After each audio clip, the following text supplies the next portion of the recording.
మహాలక్ష్మి భాగ్యాల వెలుగులను చిమ్ముతూ బంగారు కడియాలతో గల్లు గల్లుమను పాంజేబులతో స్వర్ణకాంతులీనుతున్న శరీర వర్ణానికి పోటీ పడుతున్న నవరత్నమయమైన ఆభరణాలతో సర్వాభరణ భూషితురాలై శుభమంగళ రూపంతో పరిసరాలను ప్రభావితం చేస్తూ వయ్యారంగా గజగామిని అయి చల్లని చిరునవ్వుతో దయావీక్షణాలతో అన్నమయ్య అంతటివాడే భళా అనేశాడు.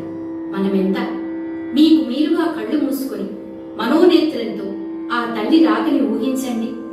కటిమువ్వల సిరిసందడి వినిపించడం లేదు. పదమంజీల నాదంతో మన పక్కగా నడిచి మన ఇంట కొలువు తీరిన శ్రీ మహాలక్ష్మిని మనసారా కొలవండి, కామితాలను పొందండి.